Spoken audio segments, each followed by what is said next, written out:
please tell us about yourself. What are you doing? What do you do? What are you planning to do? Like your Patreon, maps, podcasts, all these things. Hi, well, my name is Luke Stratton, also known as the Pirate Wizard Limithron.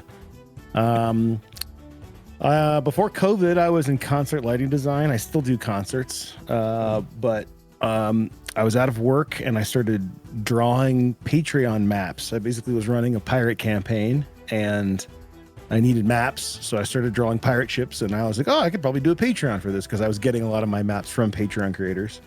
And that went pretty well, but I was getting pretty burnt out on running the game. So one of my players ran, as they say, Merkborg for us. We Americans, we say Morkborg, and I think that's actually kind of been accepted as an okay way for us to say it. But we played like a 3-session mini campaign of Morkborg, and it was like the most fun we'd ever had playing role-playing games. And you know, they have a really, really great third-party license. It's the best third-party license. Basically, you can do whatever you want. And I was like, dude, I should totally hack this to make a pirate version. So I started doing that, and I thought I was going to do like 2 versions of this book I was working on, which is called The Dark Caribbean. I was going to do a 5th edition version and a Morkborg version. And I got far enough along where I was like, well, this is actually kind of its own project. So then I just called it Pirate Borg and, you know, kept going. And then by the time I was done, I was like, well, this really could use a little bit of setting. So I added that back in. And then before you knew it, it was, you know, maybe 120, 130 pages. And then I went to Kickstarter. The Kickstarter did really, really well. I ended up finishing it like just under 200 pages and then Free League published it. So it's been a wild ride. I also have a podcast called Ship of the Dead.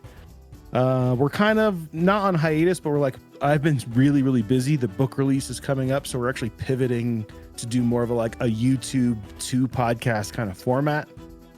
We've got the first episode of that coming out soon with the guys from Archon Games, which is a great gaming company that are friends of mine that are also here in Colorado.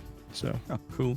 You mentioned podcast thing and YouTube thing, and I saw you released a small YouTube video that describes how to work with naval battles right now. It is this thing, and you will be expanding this YouTube thing, or it's a one-time thing? Yeah. Well, we've done well enough that I've been able to bring my brother on part-time. Hi, Tyler, if you're listening. Wow, he's my quartermaster. And Tyler works in Hollywood. His normal day job is he's an assistant director in LA. He worked on the D&D movie. He's worked on some episodes of Mandalorian. He's does some really cool stuff. So he's naturally good at that kind of stuff. And I have neither the time nor the inclination to put the level of editing and stuff that he puts into it. So it's it's working really well. So basically my YouTube content on the channel will be more like designer commentary on how to run a module, or how what I was thinking when we made it, or tips for running your campaign, kind of more like a Matt Colville kind of thing. Mm-hmm. And then his content is going to be more highly produced, like that new naval combat video where here's how you do this thing in Pirate Borg, or here's how you do, he has another one called Intro to Pirate Borg, which is a great 10-minute video to show new players. Cool. Okay, I think you covered already my main question, how to pronounce Pirate Borg or Pirate Borg.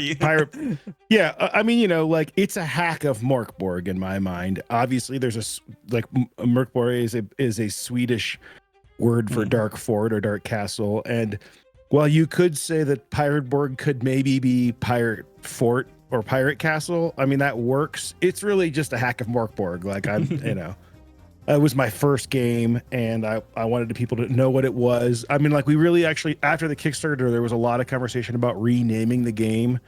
I thought about calling it. Yeah, I thought about calling it Pirate Ship with a Y. Kind of because Mothership is a big influence for the game as well, and I kind of thought that would actually make a better name for the game. But it had enough traction, and people know what it is when you say Pirate Borg, and I'm okay with not having the perfect name for the game for people to know what it is right away, Yeah, it's catchy as minimum. Yeah. And you get a lot of people, you get the Star Trek fans are like, what? Like they want to know, like, even though it's nothing to do with Star Trek or the Borg. But, you know, and actually on April Fool's last year, I did a little like photo bash cover that called Borg Pirates. And I remade the Pirate Borg cover, but it's like black and green. And the guy, he's got all this gear on his arms and lasers coming out of his eyes. It's really funny. Yeah, that's what's awesome. Actually, I saw a lot of people just asked for it. Please create Yeah. it. Please do it. Yeah, or you know, I do a lot. I have like Google alerts and stuff, and like if I don't put pirate in quotes with Pirate Borg, I get lots of like space pirate stuff or just like Google hits for people talking about Star Trek, which is funny. Cool. So, according to that, pirates. What's the story with pirates? Is there any particular story why you started with pirates? Do you mean for me just... personally? Yeah, for you personally, because Pirate Borg, all the pirate stuff.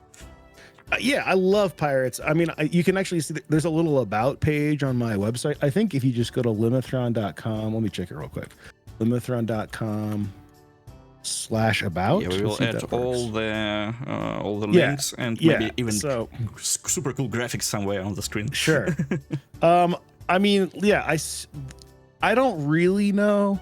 I can tell you what, like, today, pirates and fantasy pirates specifically to me, it represents this freedom to travel wherever you want and take whatever you want. And there's this like high level of like Pirates of the Caribbean, Indiana Jones like style adventure.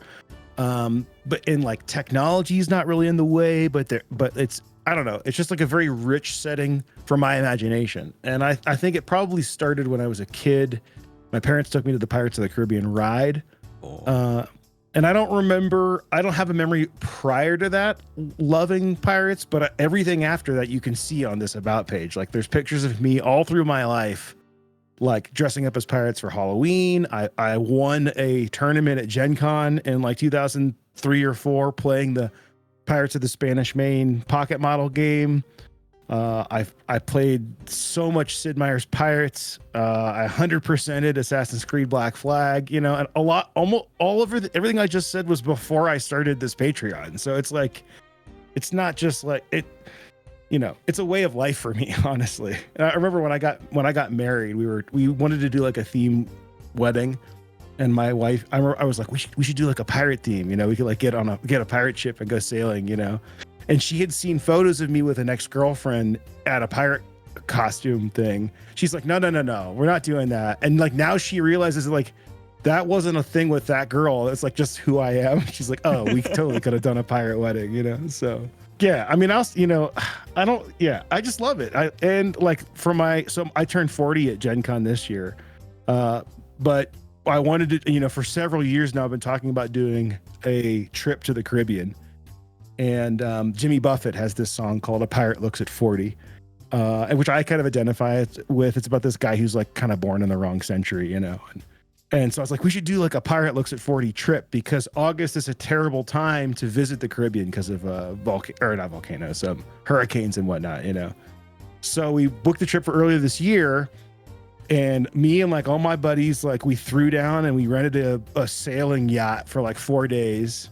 And then my wife flew into Nassau and we played Pirate Borg on this yacht. We flew the Limithron Jolly Roger and we did a little short mini campaign. And, you know, there's like a table in Pirate Borg that's like the history of the Dark Caribbean. And like when the world ends, you're supposed to throw the book into the sea. So we finished this campaign and I threw my copy of Pirate Borg into the harbor at Nassau, like literally where it takes place. It was like the most cathartic thing I've ever done. So. It sounds amazing. Yeah, I have a bunch of video and stuff that we're going to be putting up that I'm just waiting for some from one of my friends, and we've been just really busy getting ready for Gen Con and stuff. But I've got all kinds of social media content to share. So, oh my god, I'm looking forward to see it. Now I want to do something like that. I mean, it's like the thing is like medieval fantasy. Like I love medieval fantasy. Like Lord of the Rings is just as big of an inspiration for me. But like you can't go to Middle Earth and play like Middle Earth role-playing games. You could go to New Zealand, but that's not Middle Earth. And you could go to Hobbiton, but like they're not going to let you set up and play a role-playing game for 4 hours. but or like you could go to England, but like for the Caribbean, like you could actually go to the place. Like we were like going to islands that I'm writing content for the next book. It's just like so cool. And I just like this book that I'm working on, I'm like really trying to think like, okay, if I make the geography real and mention real spots, people can go to these places and play the game where they're playing. You know, that's just a cool idea. So that sounds amazing, actually. Okay, let's return to the Pirate Borg. And you already told me that you played a bunch of Borg games and then decided to hack it. But could you describe why you selected Borg? Of course, it's understandable. But you mentioned Mothership also. Could you tell me some inspiration from other games that you took? And a lot of different things, and it changed the overall like atmosphere, not to be like this doomed medieval, to be more like cheerful. I think it's more cheerful than Borg for sure. It's not Galgenbeck, but it's definitely dark. It's still a dark. My biggest inspiration for that was Darkest Dungeon, where it's like the world is dark, but the art's not as dark. You know, like it's kind of cozy in a way. You know. And that's how I feel about pirate games. It's just like it's like the first Pirates of the Caribbean movie, or even more so, like I said, the ride. It's like you're in Disneyland or Disney World, and like you're on this cool boat and you're with your family, but there's like skeletons and pirates that want to kill you, and they're all drunk. And like I just love that aesthetic, you know. So as far as game systems, you know, I haven't played a ton of RPGs up until the past, 5 or 6 years. I've played a few important moments throughout my life, but I've been more of a music guy, historically. But I played some One Ring, and that led into playing 5e regularly in town. And then COVID hit, and 5e is a great system, but it doesn't really work for what I wanted, A, in a role-playing game, and B, for my style of GMing. And I remember when I was running the Patreon, and I did this collaboration called The Secret of the Porvenir, which was like a big collaboration with a bunch of other 5e creators. And we made this big, long, it's like a giant ship of the line that's been, gone missing. And everybody did a bunch of different content for it. We had like magic items and monster tokens and all this stuff. And the writer kept trying to do things he kept on saying like, oh, let's do this like OSR style. We don't have to tell him exactly what to do. And I was like, what? Like, no, we need to spell this out. This is a 5th edition adventure for 5th edition players. Like, we want it to make sense for those people. And a couple years later, I discovered the OSR. I discovered it through this book, actually. This is Neverland by Andrew Kolb. This is a 5th edition setting book, but he kind of does his stats OSR style. Like he doesn't put out these big stat blocks. He puts just 3 saves. And he mentions Darka Hot Springs Island in the back of the book, which is another huge OSR book that has no stats in it. And through these 2 books, I discovered the OSR. I had heard about it, but at the time, I really just thought the OSR was like, oh, we're playing BX D&D. We're playing D&D the way we played it in the early 80s, But to me, the OSR, or the new SR, as a lot of us are calling this newer part of it, it's like more than that. It's like, hey, you thought RPGs were like this way, which is like big walls of text and lots of specific rules, and then we hire like the best artists in the industry that make magic cards to do art for it, and then we put it together in a big corporate book. And that's what everybody thinks it is, because that's what you see in the role-playing game section at Barnes & Noble or at most game stores. But you realize that like, if you get a product that's made by 2 guys or 1 guy, and they've done everything, and they've like put all the love they have for the game into it, you get a much better experience like across the board. And you see that in especially in Borg and in Mothership, and these role-playing game books that I mentioned, Darka Hot Springs Island and Neverland.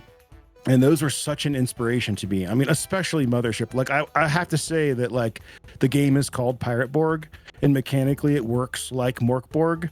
But from like a layout and game design perspective, I was just as much influenced by Mothership, if not more in some cases, when it came to like, what information do you put into an adventure? Like, how do you get information on the page, off the page, and into the GM's mind? And, you know, Sean McCoy, the developer for Mothership, has a cool blog article about this, that like your target audience as a game designer isn't the GM. I mean, like, you know, obviously in the OSR, a lot of OSR products are purchased by GMs and just sit on the shelf. But the reality is that if you're like, the real goal is to get the information from my head into the players' heads at the table via the GM, you know? So like if I make a really cool looking book or like really long text that they don't read and that doesn't get to the players, well, like, cool, you made it for one person instead of potentially a couple dozen, you know? So with Pirate Borg, I really tried to, you know, make assets that will be used by the GM and the players, especially via virtual tabletops like Foundry and Alchemy. And just like do text blocks. Instead of text blocks, we're doing bullet points or tables or illustrations that get the information quickly into the GM's head and then let them build with it, rather than, you know, telling them the lore that they're never going to use. Does that make sense? Yeah, it makes total sense, especially when you see the book and you just read it through. Everything comes together. It's really fun. And what I like about, it's not about me, but what I like about ourselves, that minimum text, but it gives you all inspiration that you need, and your imagination do everything else. Yeah, and I found as a visual person, I really like to read, but I'm also very busy. Like, I don't have a lot of time to just read role-playing games, and I find that I will often spend that time listening to audiobooks, and a lot of role-playing games are in an audiobook format. So like, I have a lot of role-playing games that are, you know, I look up for reference a lot, but they aren't really read. And I don't like that, you know. Like, I think, for example, I have probably 4 or 5 Dungeon Crawl Classics books, but they're very like wall of texty and very like long tables that you look up at the table. And that's great, but like for my game, I really want it to be like, you don't have to read it, and if you do, it's maximum impact. You know, like you're getting, like, Sean has a term called time to table. You're getting the time to table as low as possible, which means that you're going to get to play more. Or you're going to, in the pirate campaign, it's really important to have like malleability and flexibility, because if you spend a bunch of time prepping a railroady event and then they decide to sail to somewhere else, you know, or like here's another great example, like in a dungeon crawl, let's say you're playing a normal traditional role-playing game and you're in a dungeon crawl and you're getting close to a party wipe. Well, you can make the monsters leave, or you could make an NPC show up at the back door, or, you know, or any number of things that can save the players without it feeling like too Deus Ex Machina, you know. But in a pirate campaign, if you're in the middle of naval combat and it's 2 enemy ships versus the one and they've rolled poorly, like, they're gonna sink. Like, it's, or you're pulling a GM card that they're not gonna enjoy as players. So by having the malleability to be like, okay, yeah, you sink, the ship is, now you're floating on debris. Like, you have to be able to adapt to that in a pirate campaign, and the OSR works perfect for that, because it's rather than being like, okay, here's the blocks of the adventure, and when they go to this location, this happens. It's like, well, they could go anywhere, so here are tables to deal with that. And also, like I always say, just say yes and, you know, and go with it. The creative. We always say emergent gameplay. That's one of our hashtags when it comes to designing games. So. Yeah, cool. And you also even have a thing when your player's character dies, he can return as damned soul, and it's I find it fascinating. It's super cool mechanic. Yeah, well, and this is another thing too with the OSR and with Borg, that, like, you know, it kind of breaks all these rules of what I thought was going on in a role-playing game, and that, like, well, balance doesn't matter. Get rid of that. We're not even going to tell you how strong the monsters are. You have to just figure that out, or let your players figure it out, you know. But then doing things like those optional classes, the one you're talking about is called Haunted Soul, where you can, you know, we have a little thing that says, like, you're at 0 hit points, your character dies. No death saves, you know. Maybe they could use Devil's Luck, but the Haunted Soul class, you can let them re-roll as a Haunted Soul and come back as like a ghost version of themselves or a skeleton version of themselves or whatever. But we also have a class called the Tall Tale, where you can actually play as a voodoo chicken. We call it the foul fowl, or a talking monkey or a parrot. And like, if you're playing 5th edition, you're not going to play as a parrot. Like, I mean, you can maybe wild shape into one, but sometimes people are like, I rolled a crocodile. Can I talk? And I'll be like, do you think a crocodile can talk? If you think it can, go for it. Like, it's not my game, And I had one guy who actually misread that table. He was I think he used the random generator and was going really quickly. And he gave us all PCs, and there was like, he just used all those classes as like races. So I was like a crocodile swashbuckler, and I was like, I didn't think of this, and this isn't the game I was intending, but this is amazing. Basically, I'm like the bad guy from Donkey Kong Country, so like, I think that when you just let them go with that, I just think that what people think, what GMs think they want out of a role-playing game is wrong. Like, from my own experience, like what I thought would make the game fun, properly balancing counters and making sure I have a proper story arc that they will explore like a movie. Like, no, throw all that away and like just roll some dice. And if they end up dying, like, I think that you'll find that actually makes some more memorable encounters, Yeah, just make fun. It's the whole purpose, I think. Yeah. Talking about how you created the Pirate Borg, a lot of things there. The book is huge, really, and so many tables, so many things there.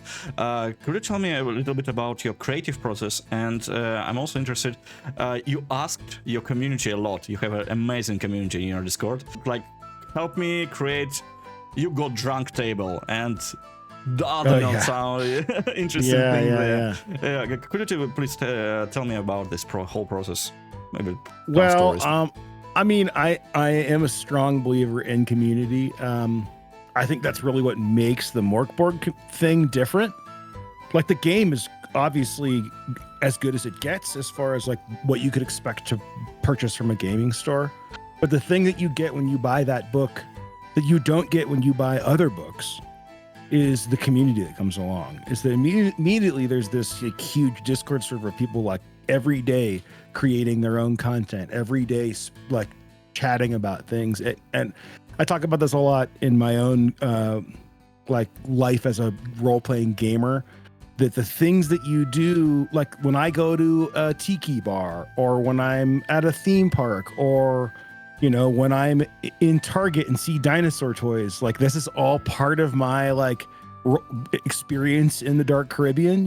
When the new Indiana Jones movie came out, I was like, this is like, okay, well, I'm farming ideas right now. Like, I'm kind of playing Pirate Borg in a way, and by watching Indiana Jones.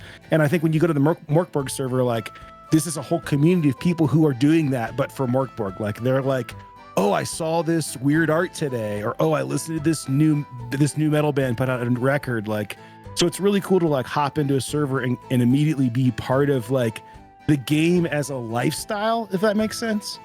And I think with pirates, it's like actually even a little more niche. Like, there's a pretty sizable community of people who are like pirate cosplayers.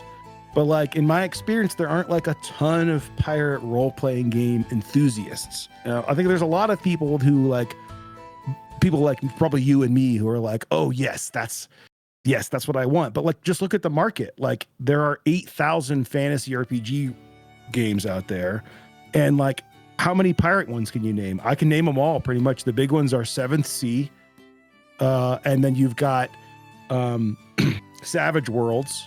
Those are like the two big ones, and like they both haven't had anything. I mean, 7th Sea is in its 2nd edition, but it's like a totally different kind of game. It's not an OSR game. It's the opposite of an OSR game. It's like a heroic storytelling game where your character doesn't die, So I just wanted, I forgot the question, but the community, yeah. But you asked a lot of different questions. The creation process, yes. Okay, so. So yeah, I think community, like that's part of my Patreon too. I don't know how much I've talked about the Patreon, but like that is really what like makes this whole thing possible for me, is that I was able to like, over COVID especially, I didn't have other work. And if I'm going to stop making maps, because that's really the bread and butter of the Patreon. If I'm going to stop making a map, like that is basically like I make less money that month, So like if I am going to stop making a map and start working on this game, like I need to make sure that it's good, and I need to make sure that people care about it, and that like I'm doing something that's worthwhile. So I did that, and I would release updates on the Patreon, and people would provide feedback, and I got one guy who sent me more like playtester type like game design proofreading notes than all of the editors that I hired to help me with it. And you know, because like often editors are like looking for like, you should say it this way, or like this is a typo, but this guy was like, this ability sucks compared to this one, you know. And so that was like really helpful, you know. So then by the time like the Kickstarter went off, and we had like, okay, well, I only had at the time, I think I had maybe 500 patrons, but the Kickstarter did 5,000 backers. It was like all of a sudden there's all these people who care about what I'm making that didn't before. So we invited them all into the server to be, you know, like, well, hey, I'm doing this thing for the, like you said, the carousing table. Like we need a carousing table for the end papers. And I was like, well, do you guys got any good ideas? And, you know, there are a couple in there that are not my ideas, that are like other people's ideas that are like, what, you know, that's what makes it so good, you know? So we really, we try to encourage that, and we will continue to encourage that. In fact, we actually are announcing a really big event this year for Talk Like a Pirate Day.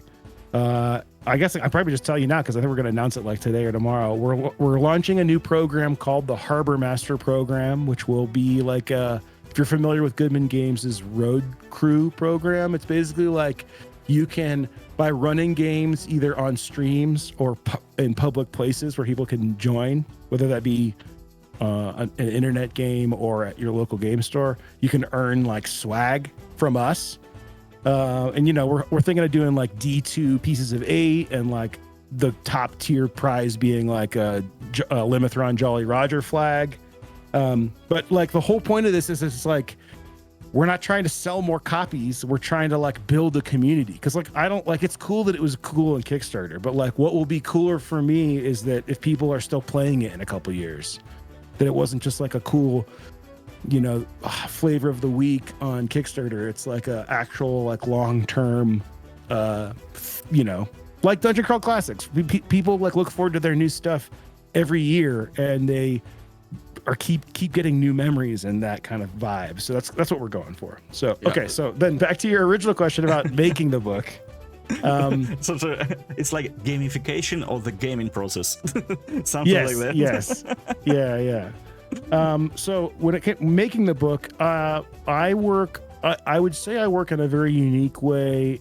If you didn't know about, you know, guys like Sean McCoy and Andrew Kolb. Andrew McNeil's is his publisher, and Johan, like I do all the things at the same time. So like right now I'm working on the next book, which is a setting book called The Dark Caribbean. And last night I was like, literally I was brainstorming what will be where by writing it in the table of contents page in InDesign, which is the program that you use to lay it out. So like normally an RPG publisher will like hire writers, they'll workshop the book, they'll write it, then they'll simultaneously put out art orders and send it to layout, and then like figure out where the art will fit in the layout. It's like all these different people. But for a Mork Borg style, OSR style book, like I do it all at the same time. Sometimes I'd be like, okay, this what's going to be on this page? You know, like, I don't know. There's going to be a dungeon map. I'm going to put like a isometric dungeon map. So then like what will be on the page, it'll be surrounded by text that points to the map, rather than, okay, this is a bunch of lore, you know? So I do them all at the same time. And I just go where like the instinct leads, you know. It's kind of a weird visceral process. I'll be like, okay, I've got a drawing for this page. Okay, it needs text. Or like, oh, I've got text for this page. It needs a drawing. Or like, oh, there's a map, you know, or like there's a spot to fill, you know. And so you just go, and then you just keep going, and then eventually the book's done. So that's the process. Yeah, that's also how one person can do everything there. Yeah. I mean, you know, I'll be honest with you, it's kind of stressful. Like I'm thinking about this next book, and like it's not going to be Pirate Borg, where it's like Pirate Borg started as a zine and then just kept growing. And then we did the Kickstarter and we hit all the stretch goals. So then it grew a little bit more. And then I wanted it to be really good. So it grew some more. Like I'm going to start with this being big. And starting with this next book being big is like a lot of work to really, plan everything out. And then, like last night I was like, my vision for it is I'm going to have it. I know I'm rambling here, but I really want it to be a like usable at the table. So the Dark Caribbean is going to have like maps of every island, and they're going to be like 2-page spread maps so that you can open up the book and drop the map in front of your players, and you don't have to print it out. You can just be like, here, this is the map. Like this is the map that he gives you, or of this island. And then the next spread, as we call it in the industry, will be like what's on that island, whether it's like a really crazy layout, or whether it's like bullet points or whatever that island needs, but like the result is like, there's like 100 islands worth mentioning in the Caribbean, so that's 200 pages like alone, so I'm like, okay, cool, I have like 86 maps to draw that I'm not just gonna zoom in, and like I can do that. I'm excited to do that, but like seeing the number, it's like in Pirate Borg it was like, okay, I need a map on this page, and now it's like, okay, I have to draw 86 maps to make this book what I want in my head, and like, that's going to be a fun process, but it's a little daunting, Yeah. Whereas like an RPG publisher might be like, okay, let's take Free League, for example. We're making the One Ring. This book is like, we are adapting it from first edition. So we've got the basic outline. That main guy's rewriting the text. We've hired these 10 writers to write adventures.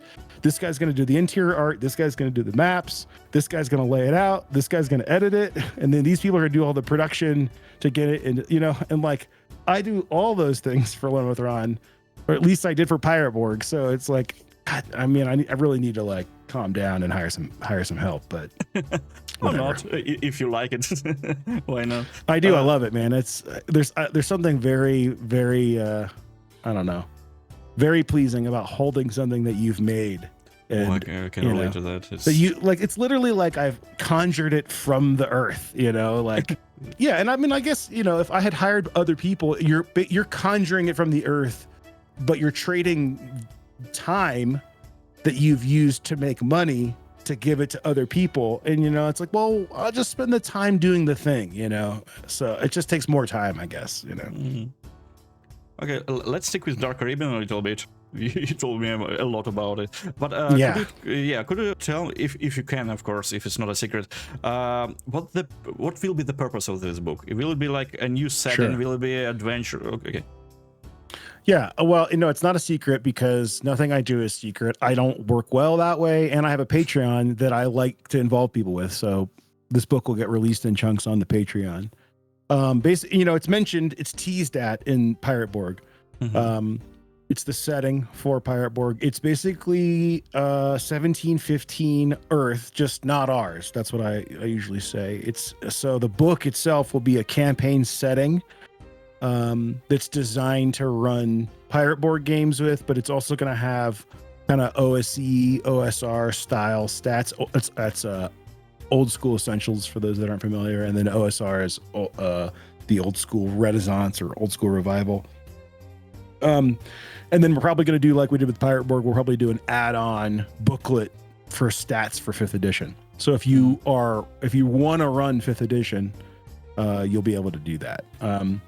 But the book itself is basically a setting book. Like I said, the closest analogies are Neverland, 5e by Andrew Kolb, The Dark of Hot Springs Island. I'd say that Worlds Without Number has a pretty big influence on it, but it's going to be like those books, but a step much closer to Mothership, Morkborg as far as layout and information design.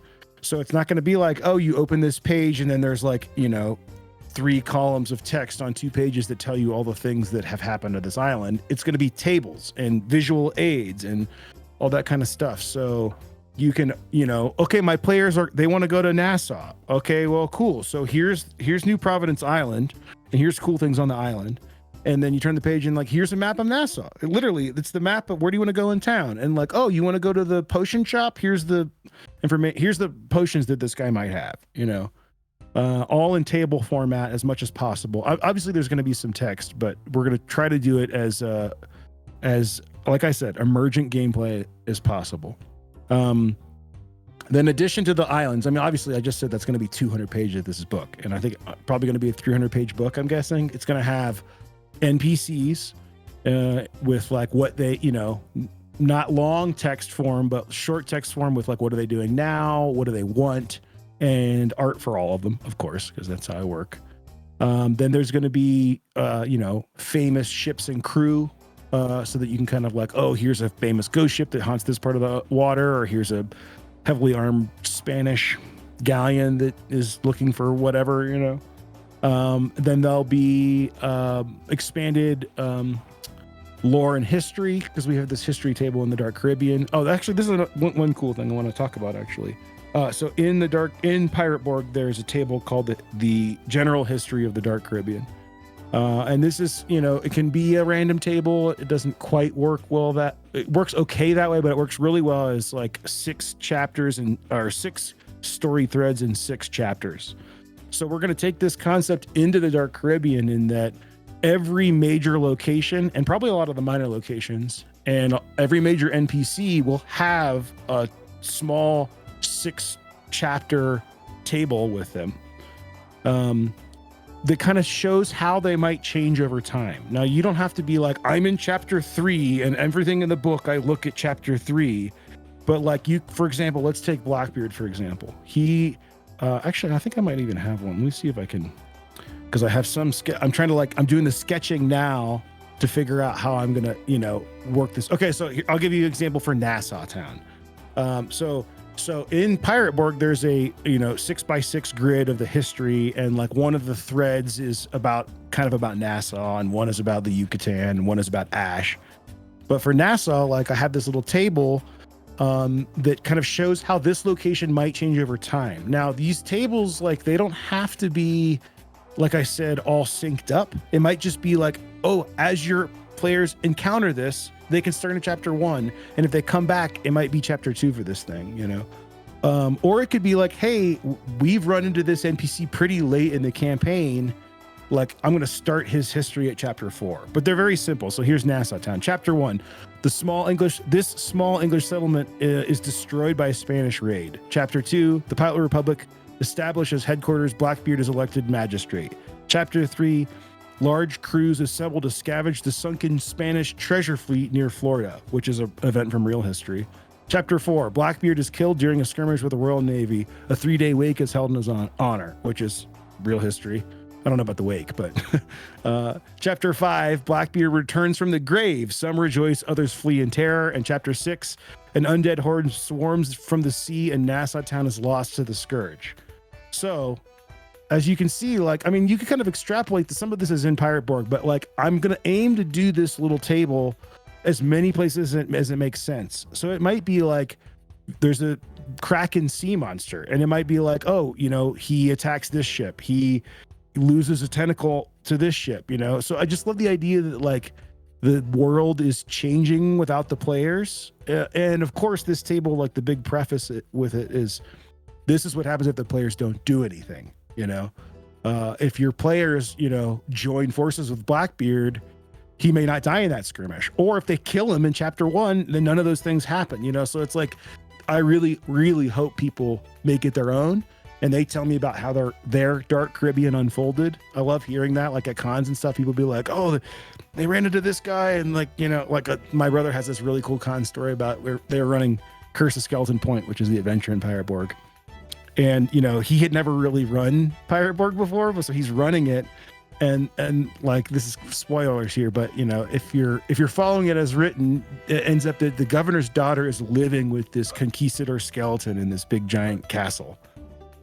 And you're supposed to go get her and return her to the governor to get a reward. I mean, you don't have to, but that's like the hook, And so these people are like, they find her and she's in the top of this tower and they knock her out and throw over the shoulder. And then they throw a grappling hook out the window to this ship on this other tower. And the ship is like falling over. But then they tie the rope around the conquistador skeleton. He gets sucked out the window. Like, just like stuff like that. I know that's just good role playing, but that's the kind of stuff that like I really hope that we release this next book and people are like, yo, I thought they were gonna go to like Maracaibo and raid this Spanish thing, but on the way, like this thing, I don't know. It's just cool to hear those stories. So Dark Caribbean, a setting book for 5e and Pirate Borg, coming in 2022 to Kickstarter. Like clearly Pirate Borg is way bigger than we thought it was going to be. So I thought that like this book would be done by now because I thought I was going to do a zine and then move on. But like the book got picked up and then like it's done like way better than I expected. And now there's like a community around it. And so we really want to support that. And like, I think it actually is going to be the game system that people will play the Dark Caribbean with, which I wouldn't have thought when I first started out. I just would have thought like, I mean, especially with all the OGL stuff with Wizards of the Coast, like I think it's a really good time for people to try other systems. And I think Pirate Borg is perfect for a campaign in that you might die, but if your guy survives, then it really feel like he is a pirate legend. Like, I felt that way when I played Morkborg. My guy didn't die in 3 sessions while everybody else died.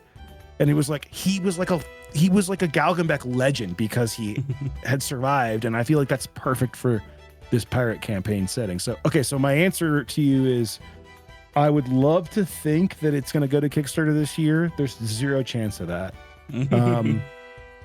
Because the other thing too that I really learned with Pirate Borg, and I know you mentioned this before we started about wanting to talk about tips for Kickstarters, is that like I want the book to be done, or at least first draft done before I start the Kickstarter, so we can have as short of a launch window as possible. Pirate Borg, it took like maybe a year to ship because we added a bunch of stuff and we learned a bunch about printing and logistics. And I would really like to be like the orders, the quotes are ready. We just need to know how many to order.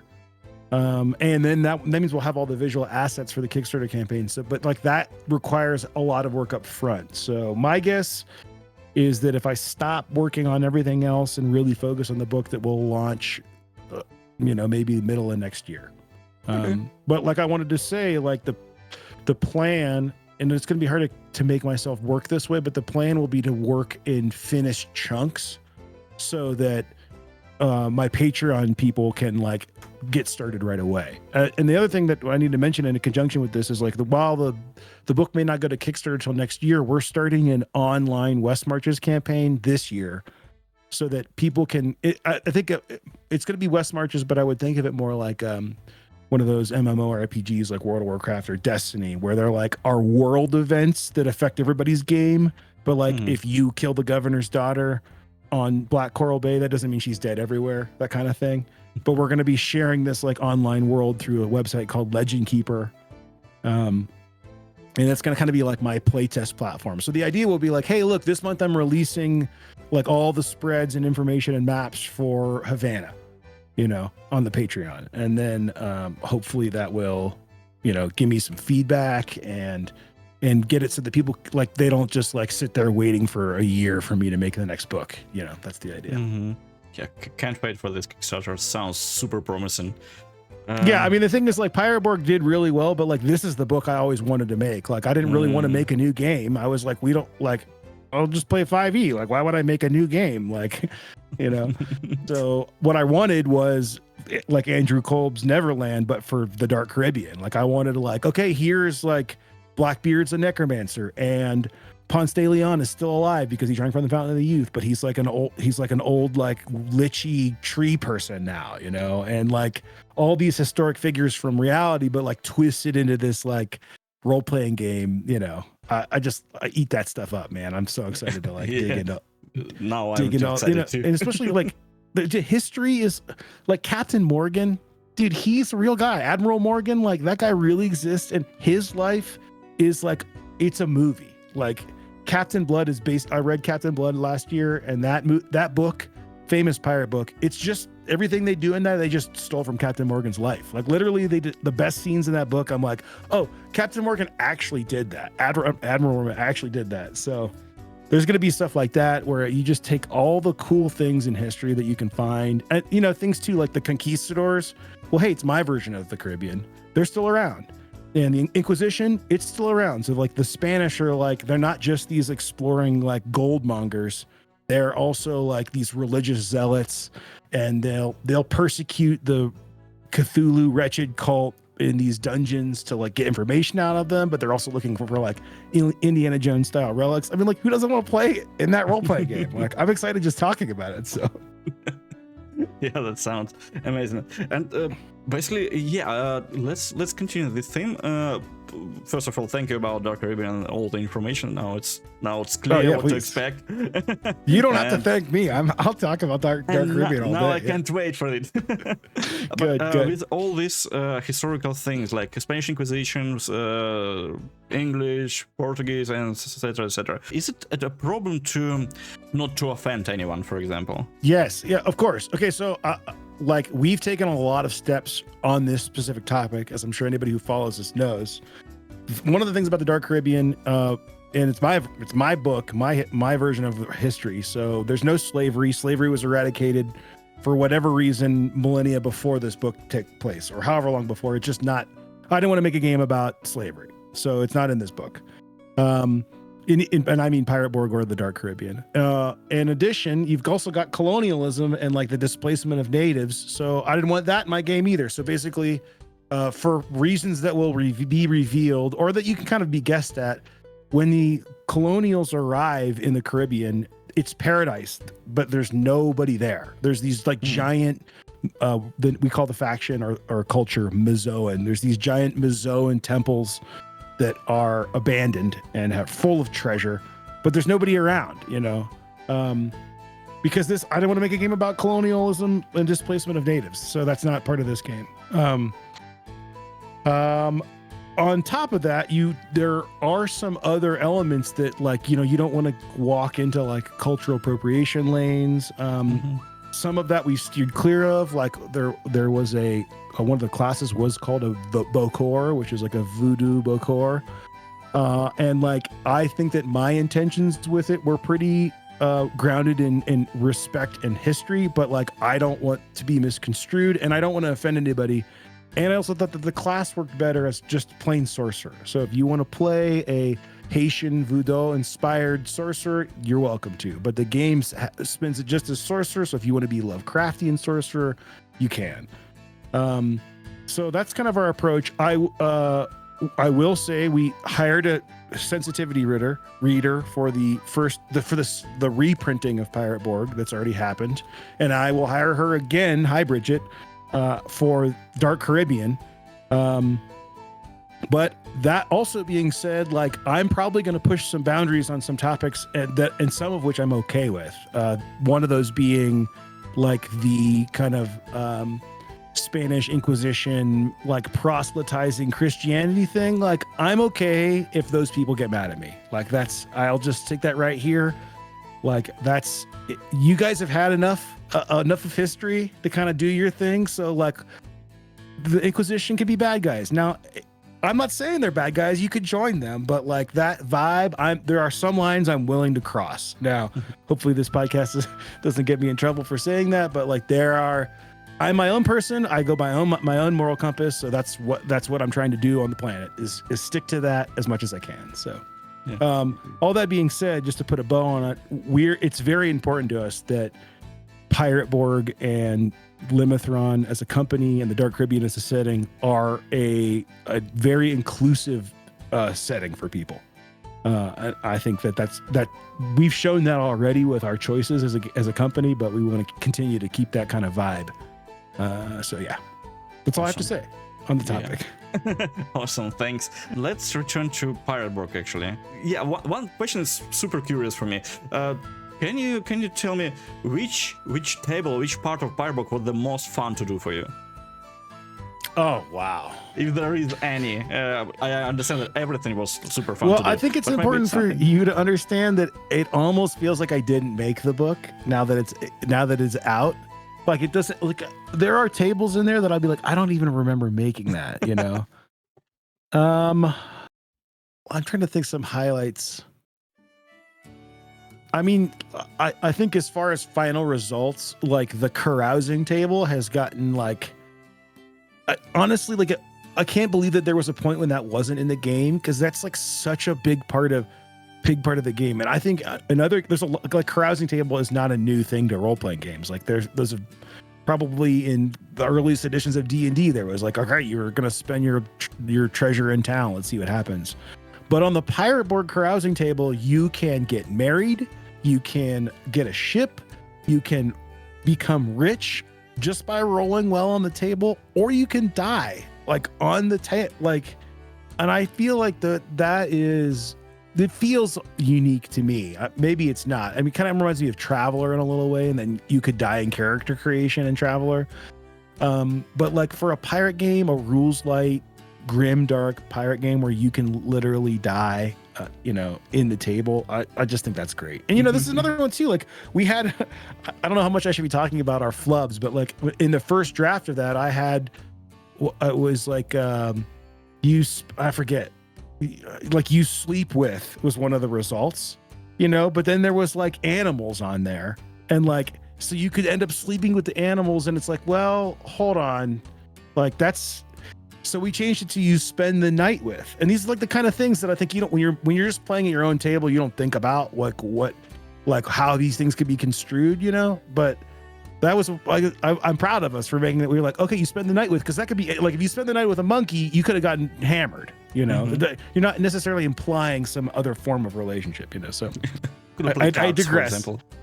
Yeah, I mean, like if you want to play that kind of game, you're welcome to, but like as a now publisher of a game, I have to be like very careful about those kinds of choices, the things that you put into the world, Okay, so that's the carousing table. And I mean, I think what the most I like about this carousing table, that it's literally on the first page of the book. Well, and I think a lot of people, like the end papers are not usually an important part of a book. Like usually most of the books, I mean, I'm sitting in like a library of books right now, and I'd say like probably 99% of them don't have anything on the end papers other than maybe some decoration, But then you get these new school role-playing games that are like, hey, we're going to use that. And people at conventions, the first thing they look at is the end paper. It's like, oh, carousing table. Oh, you can die. Like, let's, it's very fun. I guess I also really enjoyed like Johan Noir's he's the like artist and layout guy from Borg. He really like inspired me to kind of like rethink how I was doing my art. So through him and through Chris Barassa, the lead creative director at Red Hook Games, who makes Darkest Dungeon, I kind of like hit my stride on a style of art that worked for the game, that wasn't the kind that I thought I needed to get to. Like as an artist, I thought I needed to get to like the way that 5e and Magic cards are, like very, very like pro level art, And I think that the Free League, they do a really great job in a lot of especially like in One Ring, where they do these like kind of an Alien, where they do these, but it's almost like concept art rather than like finished illustrations. And I feel like that kind of vibe, like that mixed with the two guys I mentioned, really helped me get to a stride where I could get the book done and not be like, okay, I got to spend forever on this cover and it still looks like crap. Like I was able to find a way to like get my idea out and be happy with it. So I'd say when you ask me like my favorite parts to make, like the art for some of the monsters, like especially the skeletons and the zombies and the captains, and then the art for like the 2-page spread for Curse of Skeleton Point. Like I'm really proud of the work I did on that, which is not a feeling I'm used to experiencing with my art. Feeling proud about it. So that's, looking back, I'm like when I look at some of those pieces, I'm like, this is what I would have expected if I bought this art style from somebody else. And it's just a very like gratifying experience to create that as someone who didn't think they could a couple years ago. So amazing. The intro art for the introductory adventure model. Yeah. Like it was inspired by Monkey Island. No, what are you talking about? Yeah. What are you talking about? You told it several times on several interviews. No, it's definitely. I'm a Monkey Island line. Cool. That game changed my life. I mean, I hope that it's original enough that people don't think I'm just totally pirating it. Sure thing. I mean, like obviously the hooks are all different and stuff, but but the vibe from is vibe wise, perfect. Yeah, I mean, like Coral Town is definitely that. It's that first. It's Melee Island. You know, it is that vibe. And I think there's even 3 important looking pirates. I mean, there's so many Monkey Island references in here. Like I'm sure that a rubber chicken ended up on one of the tables. Do you play Monkey Island? Yeah, sure. I'm sure there are so many. Like, and I always use that whenever I'm running before I got into this whole thing. Whenever I'm doing like intro, like, oh, the first thing that happens after you complete the bar fight is there's 3 important looking pirates and they have 3 different missions for you. Like, that's just such a good hook. Like, you know, and I always have like, I mean, I always mess with the tropes, of course. Like, I remember I really like tying in movie analogies and actors when I'm running my own campaigns. So I remember for one, it's called Tales of the Caribbean. This is before the Dark Caribbean, but the 3 important looking pirates were Antonio Banderas. He is the like sword master, of course, Puss in Boots, you know. And then you've John Cleese is the like super like Captain Admiral Morgan, white powdered wig, fancy, like you have to go, you know, steal this thing or go infiltrate this governor's ball or whatever. And then Lucy Liu was the like thief pirate. Like you have to go I forget what the John Cleese's mission was, but she was definitely the like, okay, you think you're good enough, you have to go sneak into this place, you know. And so I don't know, when I look at Pirate Borg now, I'm like, I just don't understand how nobody else made this. Like it really is just like if you're big into that kind of vibe, I like Pirates of the Caribbean, like especially the first, all of them, but like the darker parts of all of them, or I want to play as the skeletons in that, or I like Monkey Island, you know, and I'm really into like LeChuck and Ghost Pirates. Like there's not a game for that. Like I don't understand. Like there's so many pirate things out there, but like there's not at least for role playing, there's not like some big, you know. But so I made it. Sea of Thieves right now, they announced a whole. Oh, dude, don't get me started. I mean, like when Sea of Thieves when they announced the what's it called, Pirate's Life, we were elated. Like, cause you know, like I don't play a ton of video games, but when I do, it's either Breath of the Wild. Well, I'm pretty much done with Breath of the Wild. And I played a lot of Subnautica last year, a lot, and that's going to be a big influence in the other underwater parts of the Dark Caribbean. Oh, but other than that, it's Darkest Dungeon, and it's Sea of Thieves. It's like literally like that's my vibe. That's the vibe I want. Like I said this many times. I said this on every podcast I'm on. Like if Red Hook and Chris Barassa did the art direction for Sea of Thieves, that's the game that, you know, art direction and story writing for Sea of Thieves. You know, that's the game that I want to play. That's the game that I'm always living in. Yeah. So I don't know. Sea of Thieves is, so yeah. So you're saying that they have announced the Monkey Island. I mean, they kind of had teased at it. There's this like shipwreck you could find that had it was the music from it. Yeah. Yeah. And everyone was like, is this happening? And I was like, dude, if that happens, we're living in, you know, the whole community darkest timeline. We're definitely not in the darkest timeline. If they're making a Sea of Thieves expansion for Monkey Island, I mean, I didn't really enjoy the new Monkey Island that much, but that's because of the art style. Like I think they know that they made a choice with it. And I wanted him to hire Chris Barassa to do it, not to make it look like a Disney game. But I think we're gonna get that with this Sea of Thieves, you know. I'm excited, man. I don't have a lot of time for video games, but like just the fact that they're making it, that content is gonna exist, it's just really gets me excited. So. And speaking of Sea of Thieves, let's talk about naval battles. Yeah, sure. Could you tell me? I know that it is a supplement for 5e. Was it before Pirate Borg or it was? Oh yeah. Yeah. Could you elaborate? We didn't print it until recently. It's now in print at conventions, and I actually just placed an order for like 1,000 copies for our warehouse. So you're going to be able to get it on Talk Like a Pirate Day. It'll be in our web store, which is we should probably talk about that before we go. Talk Like a Pirate Day at least. But yeah, so I've been running this Patreon, and I was making all these, you know, basically historically inspired pirate ship or naval ship maps, Age of Sail battle maps. And people are always like, well, what rules do you use? Like the rules in Ghost of Saltmarsh aren't really good for this, especially for multiple ships. and the supplements that aren't there. Often they're like the captain is too in charge of things.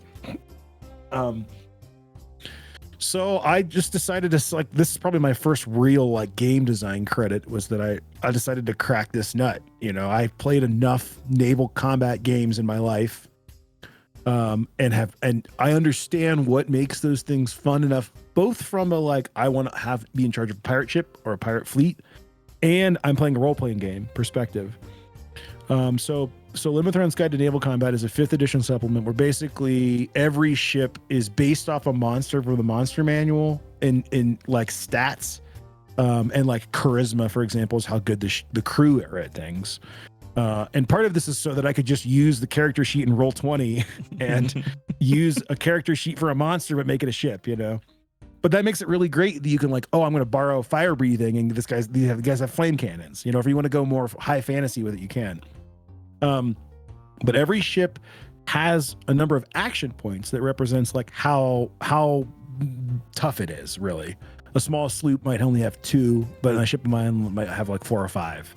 And then the captain will roll initiative for the ship every turn, and at the beginning of the turn they assign the action points. And then when the turns come up, when the ships come up in initiative, the players can carry out those action points. Or they can do other things, but the ship can't do other things. So if the captain says, like, fire all the broadsides, and then the ship that they're fighting, like, turns and goes fast and goes out of their arc, well, that, like, they spent the time getting ready to fire those cannons. They can't do that anymore, you know?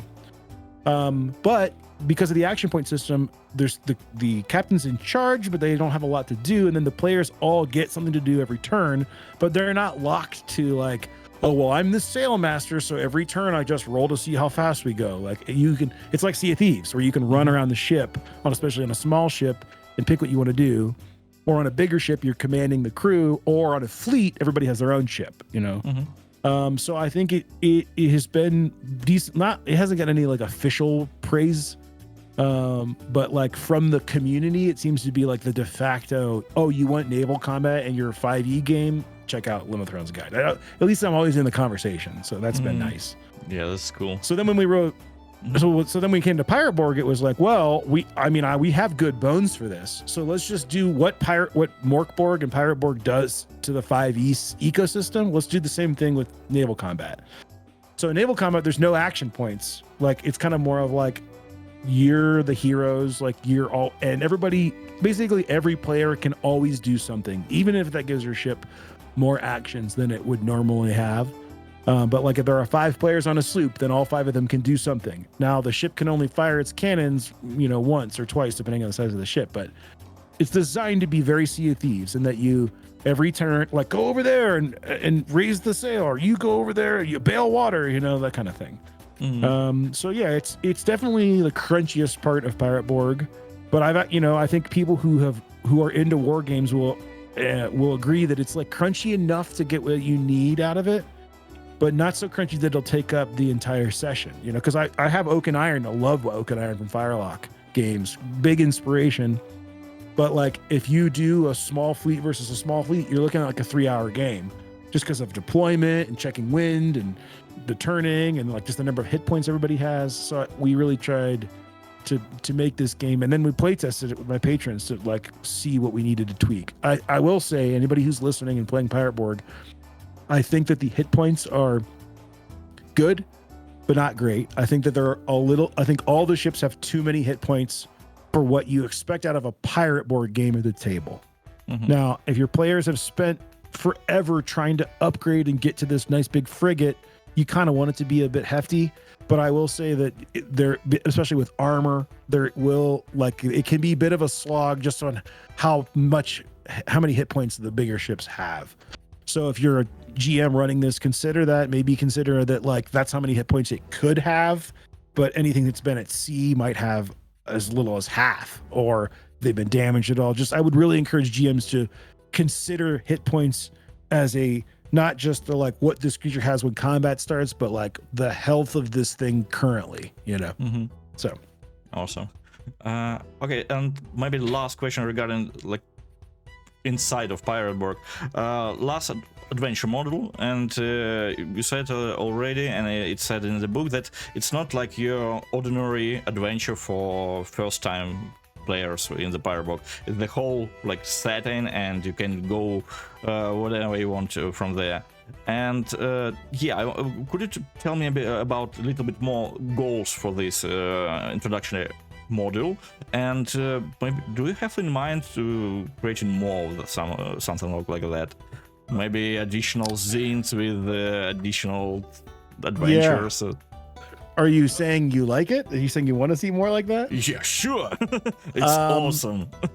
Well, okay, so the Curse of Skeleton Point, it got a little bloated, I think, in that one of the stretch goals was this jungle temple, and then I really wanted it to be good, so I ended up doing like a 3-layer jungle temple. And the whole temple could be its own, it really should be its own thing. But we put it in Skeleton Point just because it's all one thing. But basically it's a sandbox island in that, and when I say sandbox, I mean that you can go wherever you want and do whatever you want there. And there are hooks at every location, and every location gets its own spread.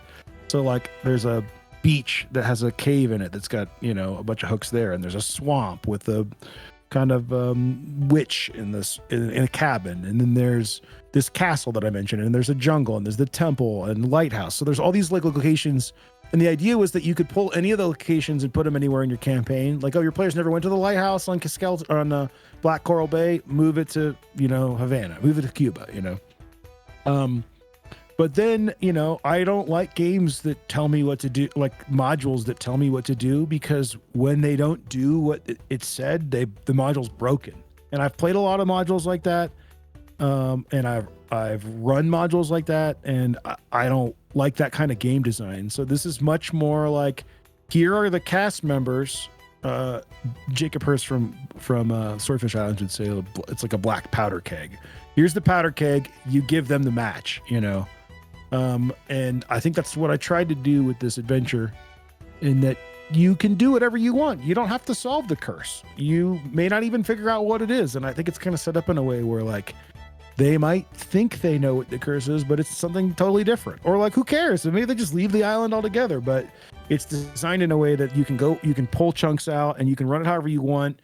And none of that will affect the outcome, because there's not an outcome. There's not, you know, it's just a state of being for this island, you know?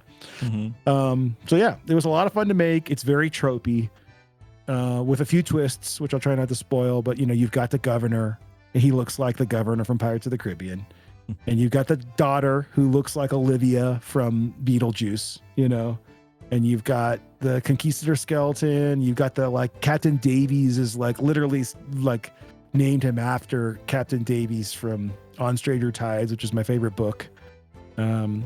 Yeah, it's just a fun tropey adventure that you could play as a one shot with some, if you're really good DM and you can keep your players on the rails, or you could seriously play it for weeks if you really explored all the locations and really got your players involved with the characters that live on the island.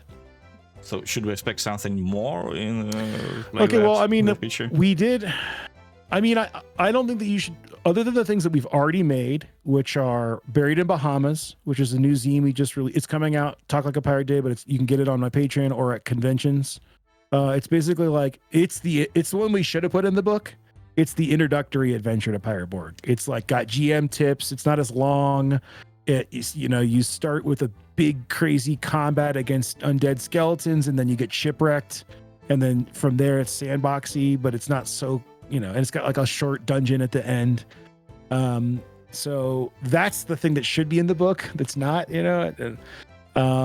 And then we've got Sinking of Cathagan, which is a very sandboxy, like Lovecraftian city. It's inspired by Relay. And then we have a new pamphlet called The Battle with Dead Man's Cove, which is like a naval combat scenario. And I have one other thing that's called Beneath the Masquerade, which is a very kind of not procedurally, like emergent gameplay, table-built guide to running a masquerade ball. There are like 8 different masquerades in there. But I'd say that other than those things, that you shouldn't expect anything in the near future because I'm working on Dark Caribbean. And every time I stop working on Dark Caribbean to work on one of those, like, I mean, I told you my work process, like it takes, it'll take me a month. It took me a month to make Buried in Bahamas, a month straight of working full time on it because I did all the art and all the maps and lay it out and then send it to an editor, then send it to the printer. It's like, so I'm sure that after we get the Dark Caribbean out, we'll get into that kind of stuff. But I really, honestly, I think that the Dark Caribbean is just going to be like a worldwide version of that module. Like if you enjoyed that module, you're going to love the Dark Caribbean because it's going to be like, okay, on this island are these NPCs, it's like, it's not going to be, there's not going to be, well, I was going to say there's not going to be a curse, but like the world is ending. The world ends as written. And I think it's like up to you and your players to decide, can you stop it? How, if you do, how, So one thing I didn't mention about Dark Caribbean, I kind of got sidelined in what all is going to be in it. It's going to have all the islands and it's going to have NPCs and factions. But then the like back third of the book, I think, is going to be, we have two things that are really exciting. One is going to be, I don't know if it's going to be called adventure sites, but it's going to be inspired by the adventure sites from like Forbidden Lands, where basically they are important locations, but like as the designer, I'm not telling you where to put them. So like if you go to Nassau, but if you go to New Providence Island, there's a whole spread on the island, and then there's a whole spread on Nassau. Or if you go to like, for example, the Abyss has a spread, which is this big crack in the ocean. And you'll have a big map, a detailed map of the Abyss, and then like a list of things that are in the Abyss, like Cathagan, the city. But there's going to be a whole other section called adventure sites, which are going to be like important locations, but like I said, I don't say where they are. So you can, if you need a good shipwreck adventure, you can plop it in front of your players. Or you need like a cool little pirate town, or like I have one that's like basically like a floating city, like put that wherever you want. Or I've got another one that's like a fishing, like it's like a fishing town. This is really inspired by Subnautica, but it's like a bunch of little rafts that are above a really rich tropical coral reef with like scary stuff underneath it, on the periphery. So you put that, I'm not going to say where that is. Like it'll be like a spread in the Dark Caribbean. You put that wherever you want, and then the other section that will go along with that, I think we're going to call it biomes, but that'll be like, kind of like if you're familiar with the swamp spread in Pirate Borg, or the derelict ship generator in Pirate Borg, it'll be like, okay, here's a spread you're on a beach. Here's tables for running a beach. You're in a temple. Here's tables for running a temple. So basically you can use those tables to run any biome without it being a pre-written adventure, It'll be cool. Hooks and stuff, that kind of thing. Yeah, it sounds like we won't need any zines after this book. Well, yeah, that's the thing. Is, I'm like, what am I going to do once I finish this book? But I'm already, my Dungeon 23 project, which I bailed on very quickly, was I was going to do a like river crawl down in the like Amazon, like, and we'll do that. Like, I'm going to that's such a good idea for the next book. And I also think that the Dark Yucatan, I think I'm only going to spend like 4 pages on it in the Dark Caribbean. And I think I'm just going to save that for like another book, or at least a zine, because I feel like there's like, you could spend a whole campaign exploring the Yucatan. Like, I don't want to waste any of the Dark Caribbean on that. I got too many ideas for it, So. Yeah, so many plans. It's awesome. And for those zines for Pirate Borg that you mentioned, where we can find it? We can find it on your Patreon, yeah? Yeah, okay, so Buried in Bahamas and Singing Cathagan are on the Patreon. This is a little, I'll give you the specifics just for people who really care, but Singing of the Cathagan is on the Patreon, both as the original map, which has like 20 variations or something. So if you want to do like a lava version or a haunted version, and the adventures on the Patreon. And you can buy that in our pre-order store, which is shipping now, actually. And it was also, I did all the layout and design, but JVC Perry did the writing for it. Incredible guy, incredible writer. That's available now. Buried in Bahamas is available at conventions or via PDF via Patreon, and it'll be available to ship and in our online store on Talk Like a Pirate Day.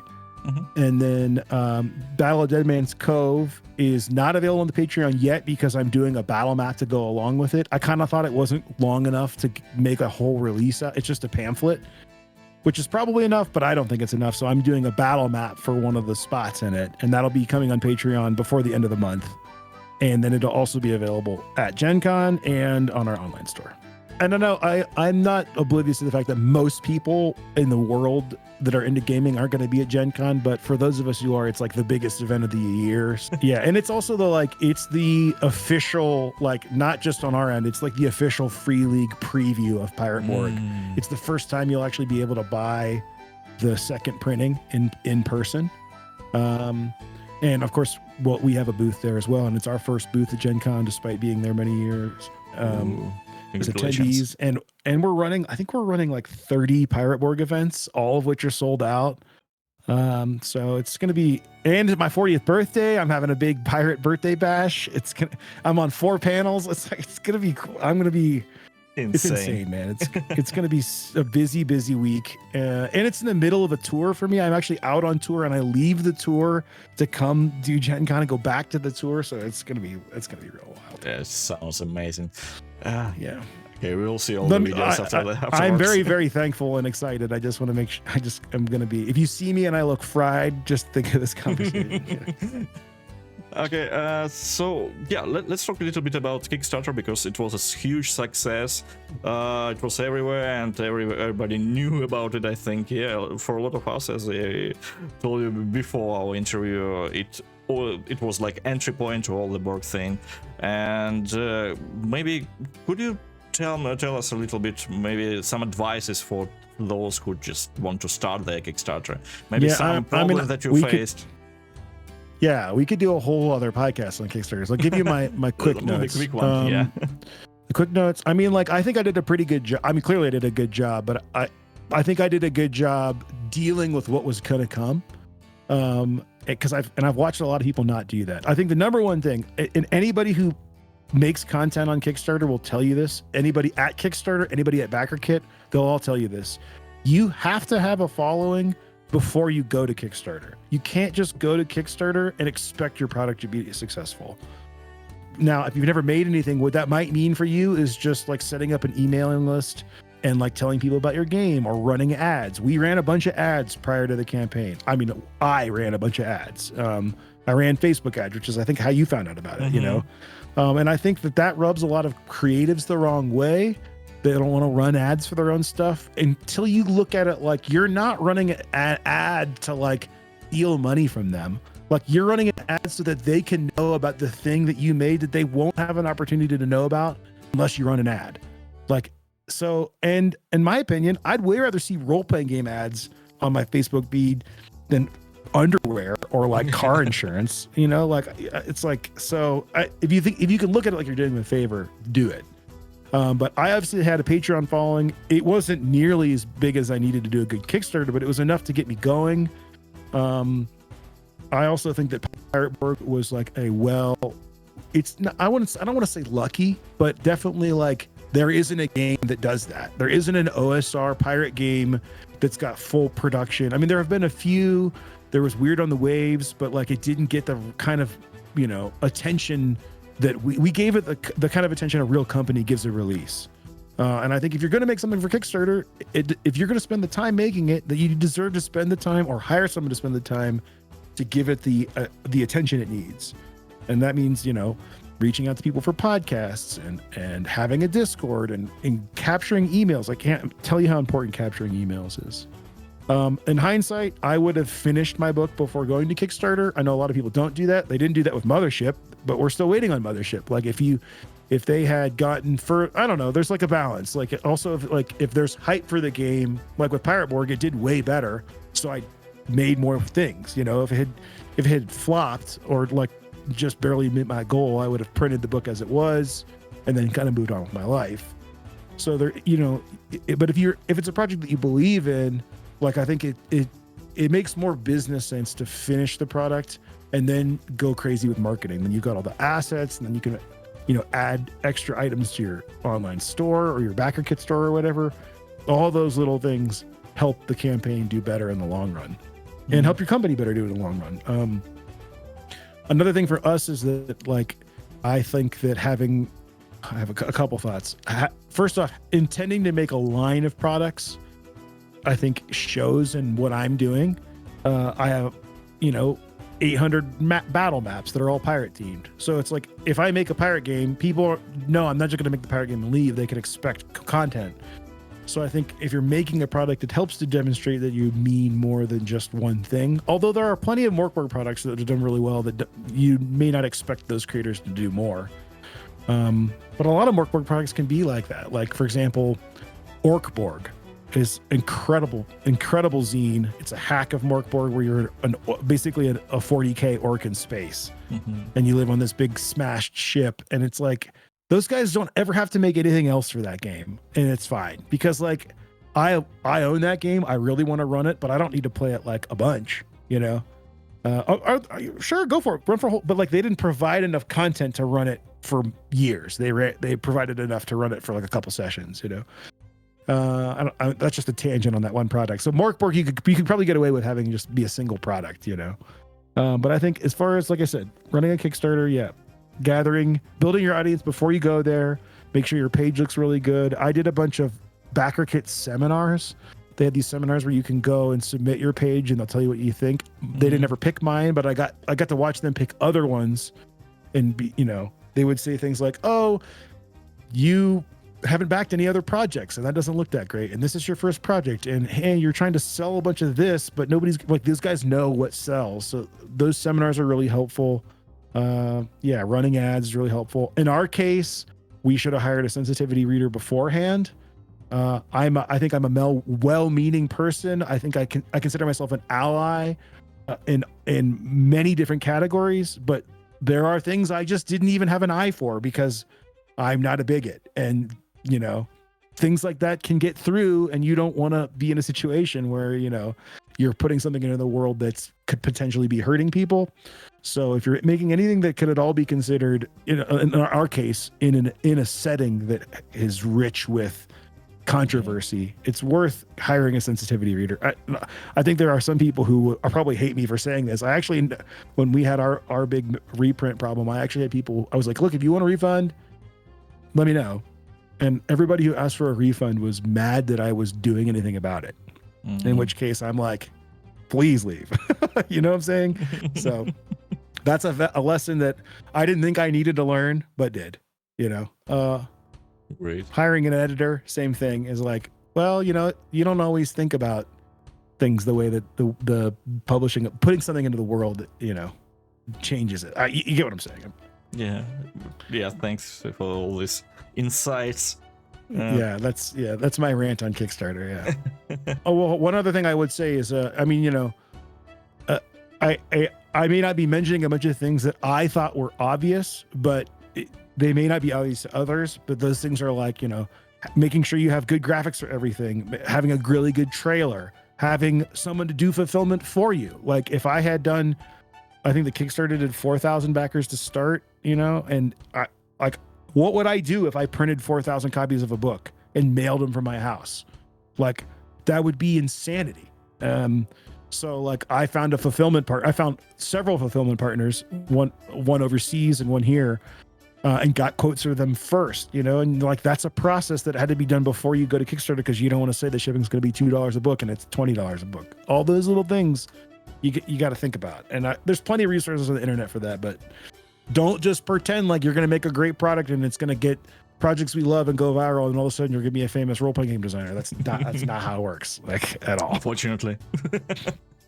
Well, I would say like my Kickstarter was very successful for my terms, but like as far as the industry is concerned, like there are million, 2 million.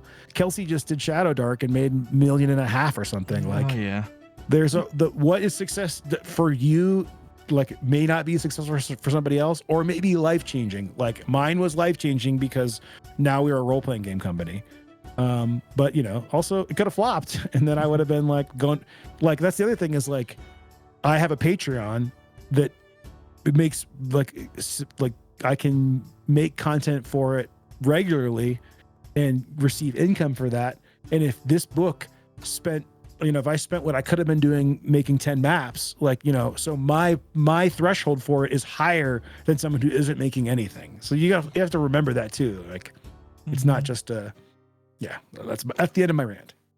So basically, the last question from the Kickstarter, there wasn't anything about Free League in the beginning. Then you just how it happened, if it's not a secret, of course. It's not a secret, but I think the real answer to how it happened was that I made a good book that they don't have a line for. And I'm guessing here, but I reached out to them. I reached out, like Pella from Stockholm Cartel wrote 2 of the monsters in Pirate Borg. Incredibly nice guy. Had him on had the whole cartel that was at Gen Con on the podcast last year. And he wrote me a really, really nice quote. That was another thing that I learned in my research, is like having quotes from other people in the industry can really help your Kickstarter. And I asked him if he would do one because he wrote monsters for it. And the quote that he wrote was like so nice.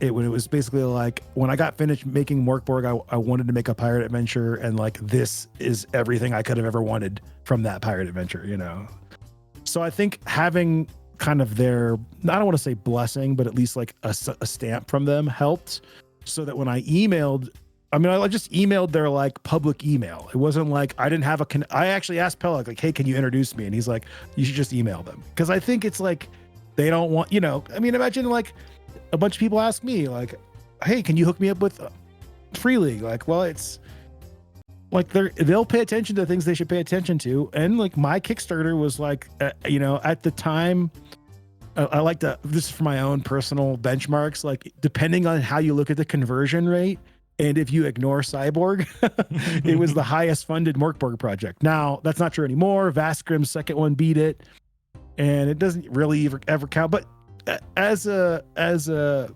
first-time creator, I was very like happy. I think it couldn't have gone better, And I think that Free League realized that. I'm guessing. And I can't pull back the curtain, and then I just approached them, and then they were interested, and then we talked at Gen Con, and we figured out how we were going to deal with it, and now they're publishing it. So it's the worldwide retail release is Talk Like a Pirate Day, September 19th. So yes, it's super awesome. I really congratulate you with that. And Dark Caribbean will be there too via Free League. Well, I do not know. You don't know. That is a question I don't. Well, I think like any project, like it's not far enough along for us to know anything about that kind of thing. So okay, that remains to be seen for the future. I hope everything will be okay. You said okay, well, West Grim did better. Let's wait for the Dark Caribbean Kickstarter. Yeah. We'll see. The thing is, the Dark Caribbean is like, I'm kind of cheating because it's like Brian Cullen from Vaskrim Infinite Black, like he doesn't do any 5e elements, so I feel like I'm cheating by being like, oh, we have a 5e add-on, like 5e Kickstarter. Like I think we did 160K for the Kickstarter before backer kit, and like that's great for a Borg project and for my first time project, but like the 5e projects, like that would not be considered good, and because there's so many 5e players, so Maybe like I feel like when I look at Kickstarter now, and I'm like, oh, did you hit 200K? Like that's, I'm in the industry, so like it's, like I said, everyone's got their own benchmark. But when you're looking at like companies that are full-time companies, like they kind of need to make at least 200, or else it isn't considered successful because of the amount of resources that go into making a project like that. Yeah. Okay, I think I don't have any more questions to you. Thank you so much for this interview. I hope I wasn't boring enough for you. No, not at all. I do want to just take a second to like, my heart goes out to everybody in Ukraine. I really like, it's really exciting for me that you guys have like the bandwidth mentally and emotionally to play role-playing games. Like I think that's really cool. You guys kind of remind me of the Brethren in that, you're like fighting this like, invading force of like evil empire, So I think Pirate Borg is a very good game for. I hope that doesn't get me killed by the Russian mob, but we'll protect you. Yeah. So I really think, my heart goes out to you guys.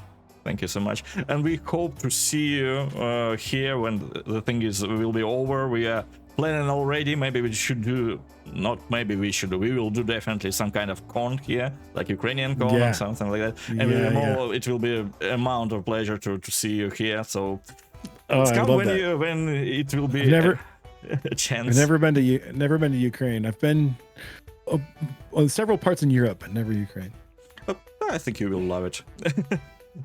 I hope it will be soon. Okay, so thank you so much, and it was a real pleasure to talk with you. And again, I hope there will be more and more fans of Pirate Borg in Ukraine after this interview. Yes, I hope so as well. Okay, so I don't know, is it morning for you or is it evening? It is 11:41 a.m. Oh, you have a whole day ahead of you. I do. Almost a night here. So have a great day. Thank you very much. Thank you. Okay, bye. Bye.